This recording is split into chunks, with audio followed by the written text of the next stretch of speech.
Hey everyone, welcome to the channel. It's been pretty much a year since I've owned this mission to Pluto. So it's the Speedmaster Moonswatch collaboration with Omega Swatch. And I have the mission to Pluto mainly because my dog's name here is Pluto, so it's kind of his watch essentially. But as I mentioned, it's been nearly a year owning this, and I wanted to do this video to show you what a Moonswatch looks like when it's been absolutely thrashed. So I bought this watch when I was in Hong Kong last year, this time last year, at the Swatch store at Hong Kong. I forget where it was basically because I can't understand the language, but Swatch store, got in there, bought this, and I wear this on occasions where I'm doing some heavy labor, right? So if I'm moving, taking out garbage, lifting heavy stuff, working with trolleys and working with moving, right? And in the last year, I've probably helped move someone probably 3 times, and I've moved once myself as well, and it's held up quite nicely. So let's dive in, go in deep, and show you the damage essentially. And as you can see, without any special lighting, the watch is in pretty great condition after being absolutely smashed, right? Like I've lifted fridges, washing machines, boxes, many boxes, commercial stuff, metal beams and stuff with this on. And yeah, it's held up quite nicely, which is surprising. But let's go up close and personal. Okay, so up close and personal with the mission to Pluto under the specialist lighting, and as you can see from the crystal, it's very minimal marring on it. So over in the corner here, you can see that there's been some gashes from lifting heavy objects. But overall, the case itself, take it off the watch cushion. The case itself is in remarkable condition. Now, when I mean heavy labor and extensive activity, I mean heavy labor and extensive activity, right? So we're talking working with chemicals, lifting heavy furniture, cupboards, beds, bed frames, fridges, washing machines. Now, when someone asks me for help in moving, depending on who they are, I'll help them move. And I've recently also moved and I wore this watch. Now, it's held up really nicely, and even the functions themselves, as you can see, still works. I've thrashed the hell out of this as well, keep in mind. Absolutely thrashed this, and yeah, it's surprising coming from a $400 watch, right? So I bought this retail. I'm not paying resale for this watch, right? But a lot of the feedback in the market is that this is cheap shit, right? There's a lot of people just say it's cheap shit. It's cheap, and it does feel like a toy.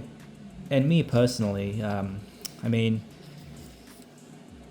since I have this, I don't really find myself wanting to buy a Speedmaster Professional, the big boy one from Omega.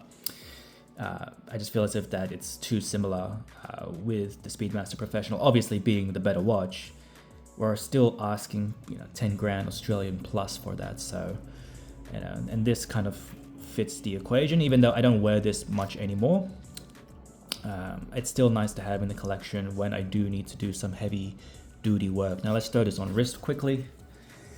Now I own the mission to Pluto, but my partner has the mission to Venus and mission to Uranus, so the pink and the Tiffany color.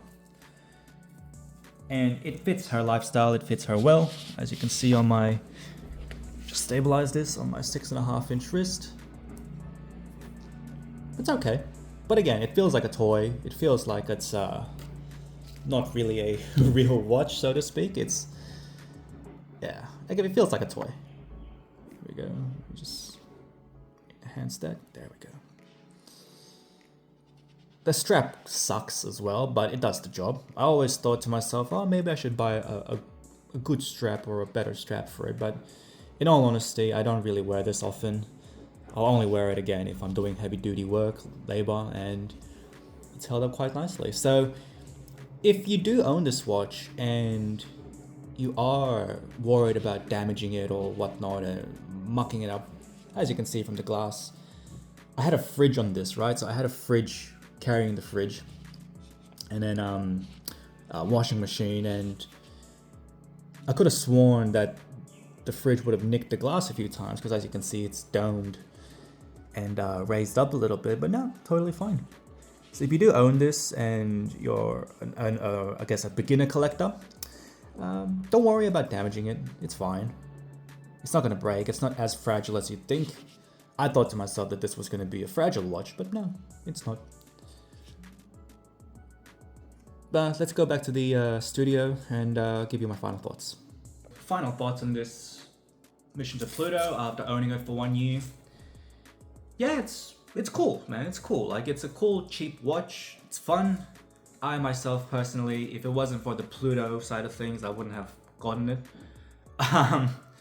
But you know, you only live once, and what's $400, right? It's not the end of the world spending this for $400. And if I get tired of it, I'll just end up giving it away to my nephew. Someone who wants a watch, I'll probably give it away as a gift. But until now, you know, for now, just wear it for the activities that I don't want to wear one of my nicer pieces for. So that's the video. What do you think? Do you guys like the Moonswatch?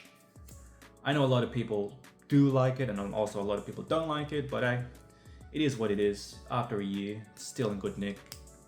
Yeah, it's cool. So here's the boss, Pluto. It's a heavy boy, that's for sure. This is the reason why we got Mission to Pluto, because of him, right? So, Mission to Pluto, what do you guys think? Mission to Pluto. There we go. Thumbnail. So anywho, Mission to Pluto, it's all because of him. What do you guys think? And I'll see you in the next video. Thank you.